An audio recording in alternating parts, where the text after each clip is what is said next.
By 2020, a third of us will be obese. However, in the US, they're already there. Experts forecast that within just 3 years, obesity figures will increase to over half the US population.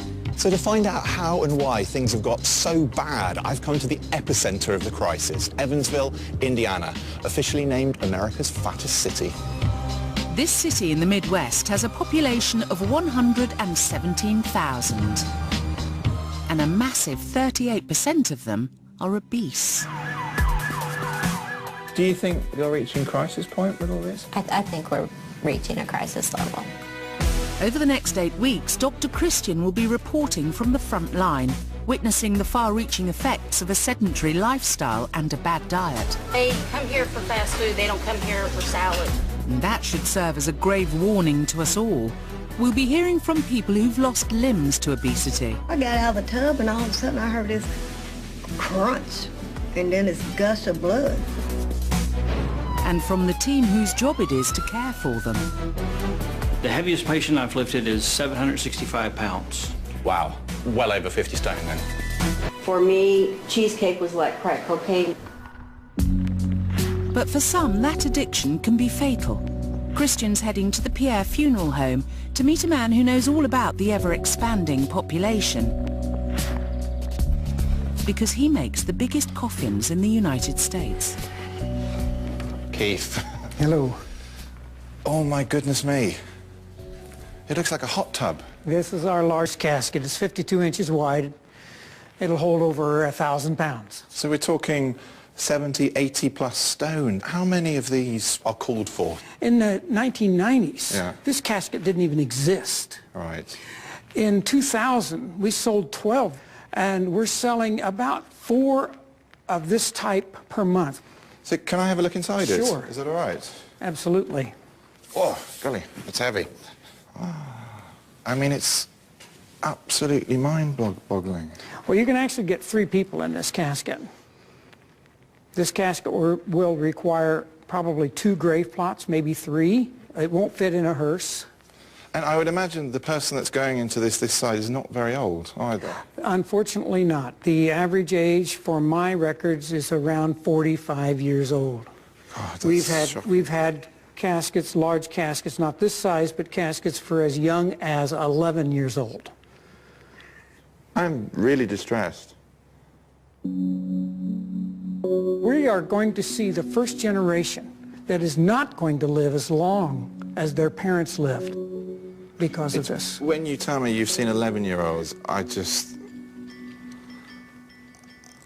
I'm lost for words. I'm really upset by that. It is a tragedy. And I know this happens, but when you see the box that you actually use, it's not exaggeration, this is not a film set. This is a real casket. We have it too easy too much. When you go to any fast food restaurant, a standard beef patty used to be 6 ounces. Now they're 10, 12, a third of a pound of hamburger. Are you kidding me? Who needs a third of a pound of hamburger? No one. No one. We think more is better. More is not better. It's clear that obesity is a disease that has far-reaching effects, in death as well as in life. But before Supersize and Super Skinny enter the feeding clinic, Christian's giving Helen a supersize kickstart by sending her to the US for a terrifying glimpse of her possible future. My name is Pauline Potter. I'm 48 years old and I am 50 stone. I think about food a lot. Spaghetti and French bread, chocolate, ice cream. I'm really into brownies, homemade cookies, or anything that's found in a bakery. I'm a compulsive overeater. Coming up, Helen sees what life's really like when you're so big you can barely move. What the heck? And gets a supersized shock when the doctor calls. Surprise. Oh, hello. Hello.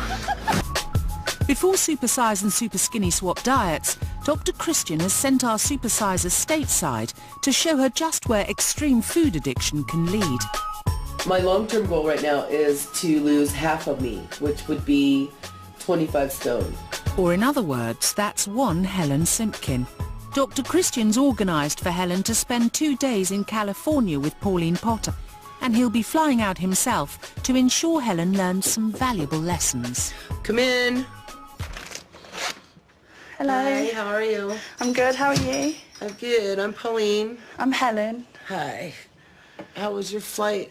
It was okay, a little uncomfortable, but it was okay. That's good. Dylan. Could you come help me, please, honey? Dylan, this is Helen. This is my son, Dylan. This is a daily routine. He's a very good boy, but I'm sure that he will welcome the day that he won't have to help me any longer and I could just do it by myself. So I'm sorry to be undressed in front of you. It's okay. But, It's just quite shocking. I don't want to get like that because I've got kids and I don't want them to have to help with me. Like her son has to help her. Once you get to 700 pounds, it really pushes your body past its limits. Like, I'm short of breath all the time just to walk 10 feet from the couch to the bathroom. I have knee pain every day. I have to get a spoon. I don't have a good life, you know. I hear children running outside of my window, you know, laughing and playing, and it's like nobody knows I'm there, you know. I want to get out. I want to dance. I want to drive to the store, and I don't want my son the last 20 years of his life to be remembering that he had to help his fat mother get dressed.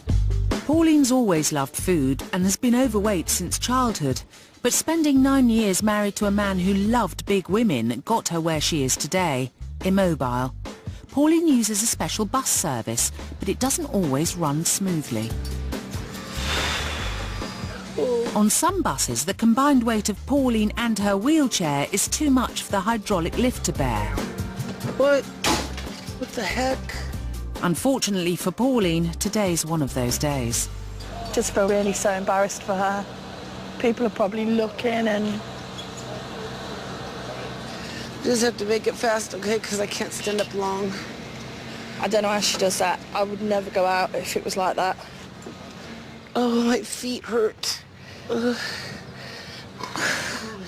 I'm hating this still. I'm still hating it. Pauline takes Helen to one of her favourite restaurants to indulge their shared passion. How does food make you feel? I know that I'm happy while I'm eating it, and then after I'm done eating it, I'm not happy anymore. I'm sad, you know. Then I sit here while I'm so miserable and I cuss myself out and I'm like, I'm never doing that again. And then the next day I do it again anyway. Why did I let it get to this point? That's my biggest regret. Because I've seen you today and the struggles that you have to put up with and how hard it is for you. I know that I won't be putting on any more weight. From now on, I'll just be losing weight. Good for you. That makes me happy because I wouldn't wish this on anyone. You know, it's like, it's a big struggle every day. It's a big struggle. Unbeknown to Helen, Dr. Christian's arrived to check our supersizers getting the message and to see where Pauline's going so wrong. They do have a lot of similarities. They both like their junk food. They both have children whose lives really they're missing out on because they cannot go out and about with them very much anymore. And both of them really need help performing just the activities of day-to-day living. I'm the biggest mom at the school as well, yeah. Surprise! Oh, hello! Hello. How are you doing? I'm okay, how are you? I'm all right, thank you. Fancy seeing you here. Pauline, I'm Christian. Nice to meet you. Hi. Hey. Hi, this is my son Dylan. Dylan, good to meet you as well. How you doing? Back home, Dr. Christian wants to find out how being so grossly overweight has affected Pauline's health. I do have knee pain every day. Just taking that little 3-inch step over the threshold is hard for me. And do you see similarities there with you? Yeah, I do. My knees are not good. If I crouch down, I really struggle to pull myself back up. This is not going to get better, it's only going to get worse if you carry on, and you are living proof of that, aren't you? Yep. The big problem you had actually was that you didn't develop any serious medical things, you know, because actually you could just chug along.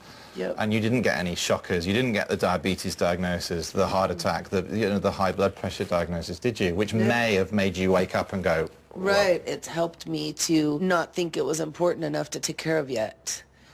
And Helen, I know you're pretty much half Pauline's weight. What I don't want you to think is, oh, well, that's all right then. No, I don't. I'm only half her weight, because even I struggle. Pauline was your weight once. Yeah. Like, I'd give anything to weigh what you weigh right now. I would give anything to not have to, you know, burden my son. It's quite easy to see that Pauline has no quality of life whatsoever. The really sad thing, though, is looking at her son, Dylan, who's 18 years old. He has no quality of life either because of the state his mother's in. Pauline says she's worried about her son and that she hopes to lose weight, but is she really serious? Her freezer's full of waffles, burritos, ice cream and ready meals. And then, I mean, big bags of potato chips and tortillas and stuff like this. Oops. I noticed that all the sodas that you have as well, they're all the kind of full-fat, full-sugar sodas, aren't they? None of them are diet versions. I don't like the diet ones. You can't carry on drinking these. Right. Because they're so high in sugar and calories, you know. I mean, you are really going to have to find an alternative. The human in me really hopes that Pauline does this and lose the weight. The doctor in me finds it very hard to believe that she actually will. Has seeing the state Pauline's got herself into had the desired effect on Helen? It's been eye-opening. I hoped it would shock you a bit. It. But it's been relatively easy for Pauline to get to that size, hasn't it? Yeah, like it's been relatively easy for me to have put on the last £100 that I've put on. What's this going to do for you? More than anything that anybody could have said before, this has done the trick. Christian leaves the ladies to say goodbye. Okay, take care. You too. It was nice meeting you. I think Helen will hopefully be helped by this. I think she will think every time she goes to eat something, she'll remember me or my size and think, I don't want to get to that point, so I better stop now.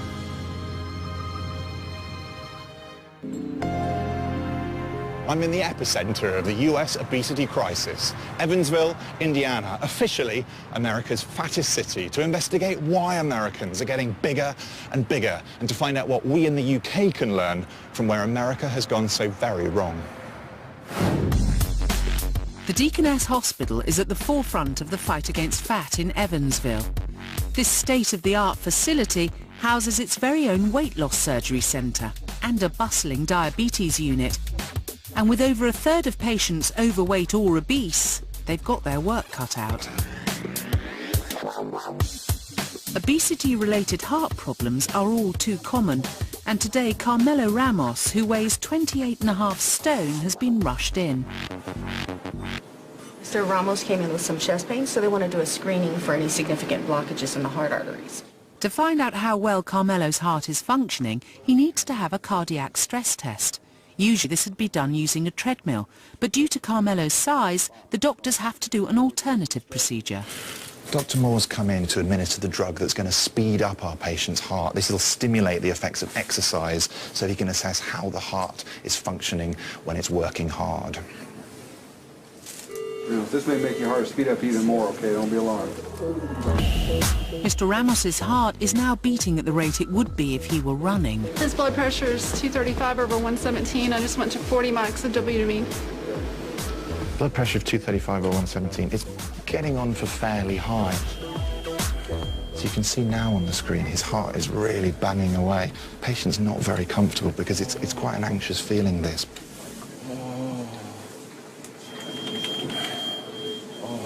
Can you rate your pain for me right now, 0 to 10? Oh, God, it's a 9. Despite the chest pains, Carmelo's heart is functioning normally. But it's a tragedy that he has to be given drugs to increase his heart rate rather than just getting on a treadmill. However, for some, obesity has more permanent consequences. Nancy has a diabetic ulcer, and she developed an infection in that ulcer, and now it has spread to another part of her foot as well. But it's a bit of a mess down there. Yeah, it has been. And you've got a toe missing. Yep, one toe missing. And your whole ankle is very deformed as well. It's sort of all gone over to one side. And this is, I presume, what we call a Charcot joint. Yes, she's had some structural changes in her foot from damage to the nerves from diabetes. And how old are you? 55. Do you feel young to be getting this? Oh, yeah. Do you think there's something you could have done to stop it? I don't know. I think I might could have stopped it. Has diabetes problems, obesity problems got more common since you've been here? Big majority of the patients that I see are So you're obese. getting busier? Yes, definitely. Sometimes it feels like a losing battle. It can be frustrating to deal with patients that don't seem to be helping themselves as I'm trying to help them. Nancy's predicament should be a cautionary tale for all of us. I'm extremely nervous about today in case I've not lost much weight. However, in myself, I feel better mentally and physically. There was an awful lot for you to do. Yeah. But I think you've kind of done it, haven't you? Yes. You've lost 1 stone and 4 pounds. Okay. And not only that, you've lost 2 inches around your middle, 3 inches around there, 3.5 inches around your leg. The way that I used to eat before was horrible. It was no way to live. I feel brilliant now, fantastic, and just really positive about the future.